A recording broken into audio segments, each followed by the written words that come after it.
When I look back on my childhood, what I remember most vividly isn't the games we played or the warmth of family dinners.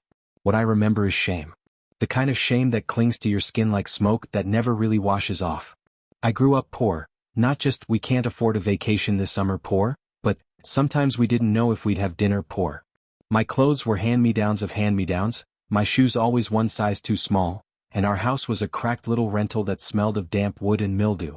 And my family never let me forget it. You'd think being poor would unite a family, a kind of us against the world mentality. But in my case it wasn't like that. My uncles, my aunts, even my cousins, they treated me like I was defective. Like I was a living reminder of what failure looked like. I wasn't the son of a successful brother who became a lawyer or an engineer.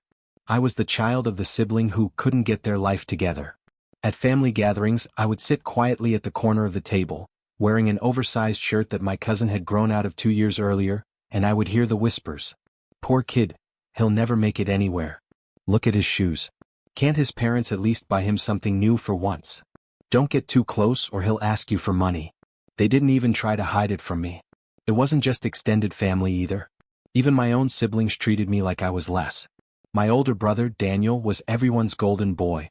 He had charm, good looks, and just enough ambition to get praise from relatives. My younger sister, Lily, was the cute one, the one everyone spoiled. And then there was me, the middle child. The one who got overlooked, criticized, or worse, mocked. I remember one Christmas when my uncle gave Daniel a brand new jacket and Lily a set of fancy art supplies. I unwrapped my gift and found a plastic toy car. I was 13. 13 years old, holding a toy meant for a toddler while everyone laughed. Well, maybe one day you'll get a real car if you work hard enough, one of my cousins joked. Everyone chuckled, even my parents.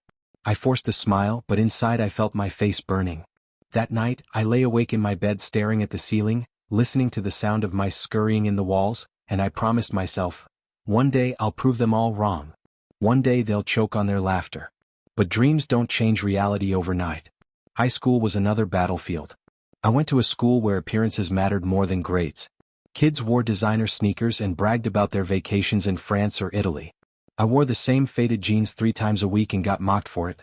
I ate cafeteria meals with coins I scrounged together, and when I couldn't, I pretended I wasn't hungry.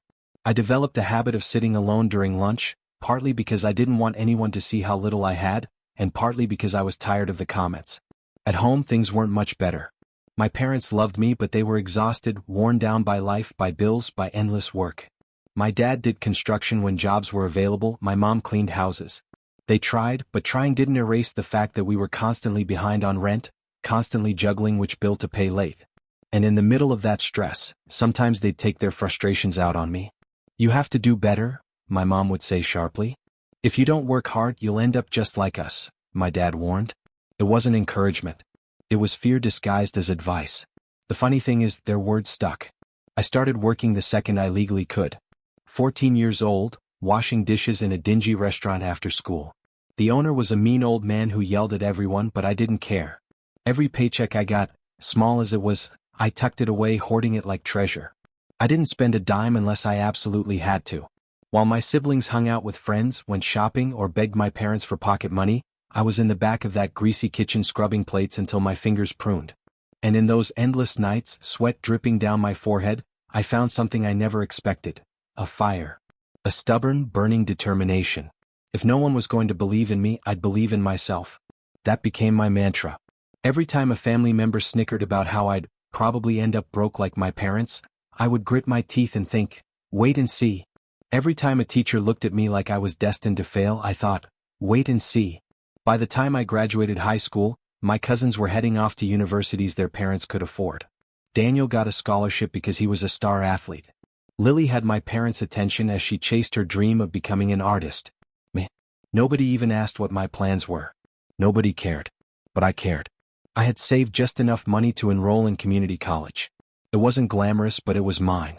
I chose business administration partly because I wanted to understand money, the very thing I never had. I took classes during the day and worked at night. I barely slept, living on coffee and determination. I was exhausted, lonely, but also alive. For the first time in my life, I felt like I was moving toward something. Still, family gatherings never changed. One Thanksgiving, when I mentioned I was in college, my aunt raised an eyebrow. Community college? Well, that's something, I suppose. Her son, my cousin Jason, smirked. Better than nothing. I wanted to scream at them. To tell them how hard I worked, how many hours I put in, how proud I was just to be there. But I bit my tongue. Because I knew words wouldn't prove anything. Results would. And so I pushed harder. After I started community college, life became a constant balancing act. I was juggling classes during the day, night shifts at work, and the crushing weight of being the invisible one in my family. Everyone else seemed to have some kind of support system. Their parents helping with tuition, relatives bragging about their accomplishments. Me. I had silence, indifference, and sometimes even ridicule. I worked at a coffee shop during the evenings. At night, when everyone else went home to relax, I scrubbed floors, brewed coffee for the late-night crowd, and washed endless stacks of mugs. My uniform smelled permanently of espresso and burnt milk. Customers barely looked at me. To them, I was just another faceless worker behind the counter. But I noticed things. I noticed the man who always walked in with a laptop, typing furiously while sipping his black coffee. I noticed the woman who came in with a stack of real estate papers, making deals on the phone. These weren't ordinary customers, they were people who lived in a world I wanted to be part of. They carried themselves differently. Confident. Free. I didn't just serve them coffee, I studied them. Still, studying didn't erase the exhaustion. There were nights when I'd stumble back to my apartment, a tiny room I shared with a roommate who was barely around, and collapse on the bed without even changing clothes. My hands smelled of coffee grounds and bleach, my back ached from standing all day, and my eyelids fought to stay open long enough to finish assignments. I'd stare at my textbooks until the words blurred, whispering to myself, "Don't give up. Don't you dare give up." But failure came knocking anyway. During my second year of college, I invested some of my savings into an online business idea. I thought I'd figured it out, selling phone accessories on eBay. I built a small website, spent money I barely had on inventory, and even paid for cheap ads. I was convinced it was going to change my life. It didn't. Shipments were delayed, customers complained, and before I knew it, I was drowning in refunds. The little money I'd saved disappeared in months. I was crushed. I felt stupid, reckless, like maybe everyone had been right about me all along. My family found out, of course. They laughed. See? He thinks he's a businessman. Stick to working at coffee shops. Not everyone's cut out for success. I can still hear their voices. The laughter. The smug looks. My cousins whispering behind my back at another family dinner. And my parents, they didn't laugh, but they didn't defend me either. They just looked disappointed. That hurt the most. For a while I wanted to quit. Drop out. Just accept that maybe this was my fate. Working dead-end jobs, scraping by, invisible and forgotten. But something inside me refused. I thought back to that night when I was 13, clutching a toy car while everyone laughed at me. I thought back to every mocking comment, every dismissive glance. And I realized, if I quit now they'd win. They'd be right. So I kept going. Instead of wallowing in failure, I started reading. I read everything I could about business, money, success stories, biographies, self-help books, articles online. I studied while riding the bus to school, while on my break at work, even late at night when my eyes begged me to sleep. I treated every book like a weapon, every piece of advice like ammunition. That's when I stumbled into something unexpected: freelancing.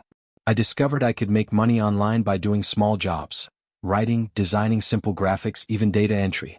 The pay was tiny at first, laughably tiny. $5 for an article. $10 for a logo. But it was different. It was me creating something with my own skills, not just scrubbing dishes or serving coffee. Slowly I got better. I learned how to market myself, how to negotiate, how to deliver quality that stood out. Clients started coming back. My small side hustle grew. I wasn't rich, not even close, but for the first time I saw a glimpse of light. Of course, my family still didn't care. At another gathering, I tried to share that I'd started making money online. My cousin Jason snorted. "Wow, so you're a computer nerd now? How much do you make?" $5. Everyone laughed. Again. I smiled on the outside, but inside I made another silent promise. You'll eat those words one day. And then came the turning point. One night, a client asked me if I could handle a bigger project. A full website. I'd never done one before, but I said yes. For 2 weeks I barely slept. I watched tutorials, took notes, practiced until my fingers cramped on the keyboard. And when I delivered that project, the client paid me more money in one go than I'd ever seen in my life. It wasn't millions, but to me it felt like I'd struck gold. That single project opened doors. The client recommended me to others. Suddenly, I wasn't just doing $5 jobs, I was building a portfolio. And more importantly, I was building confidence. I realized something powerful. I didn't need anyone's permission to succeed. Not my family's, not society's, not anyone's. And for the first time in my life, I started to believe that maybe, just maybe, I could actually pull this off. When I look back now, I realize that the night I delivered that first full website wasn't just a job, it was the spark that lit the fire.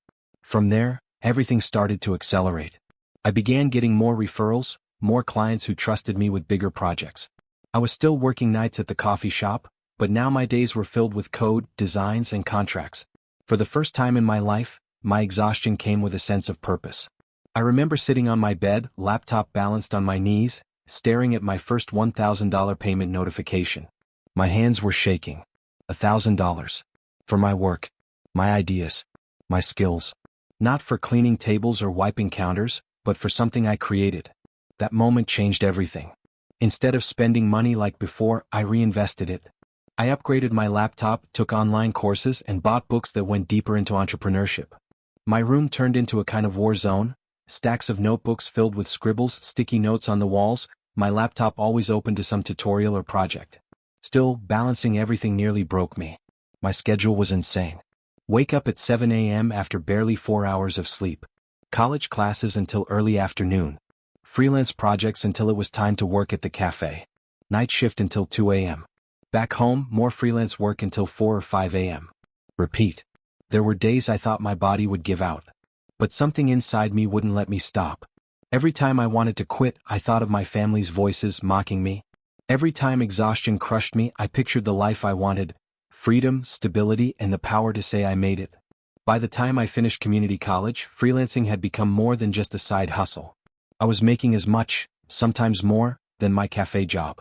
So, I made a decision that terrified me. I quit the cafe. Walking out of that place for the last time felt surreal. No more burnt coffee smell on my clothes. No more minimum wage paychecks. It was risky, but I was all in. That risk paid off. Freelancing grew into something bigger. I learned how to brand myself, how to network, how to charge what I was actually worth. I stopped taking $5 jobs and started building long-term relationships with clients. I started charging hundreds, then thousands. Eventually, I wasn't just freelancing, I was running a business. I registered my own small company. I hired 2 part-time assistants. I built a professional website and portfolio. And slowly, money stopped being the monster it once was. I paid off debts. I moved into a better apartment. I bought my first decent car, not flashy but mine. And my family? That's when they started to notice. At gatherings, I no longer looked like the poor cousin. I showed up in clean, well-fitted clothes. I wasn't begging for rides anymore.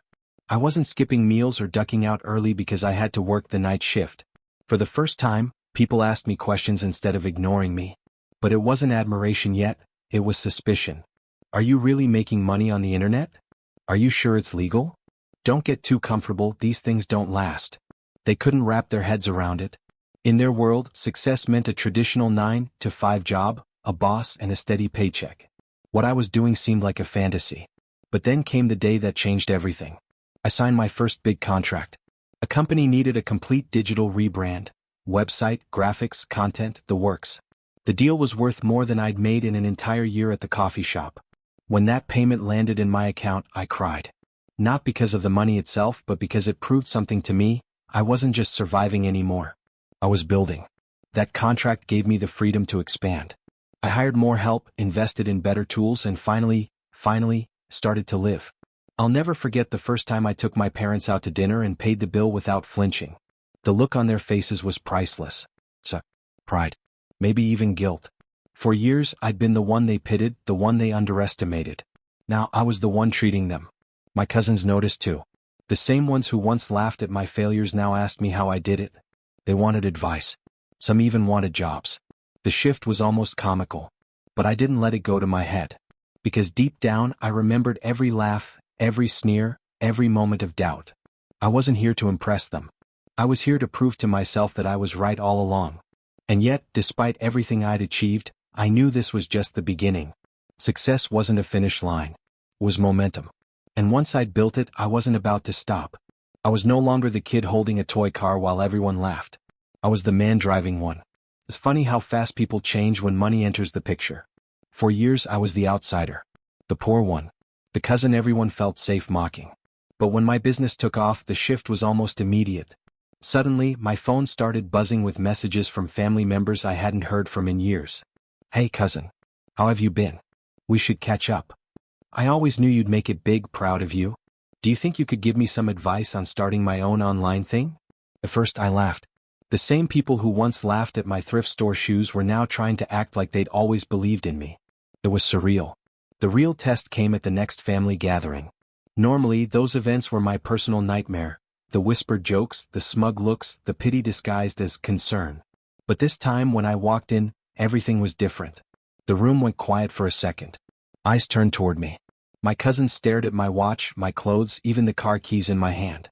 I wasn't flashy, but I carried myself differently now, confident, calm, untouchable. And that silence? That was my victory. "Wow," one of my uncles said, trying to sound casual.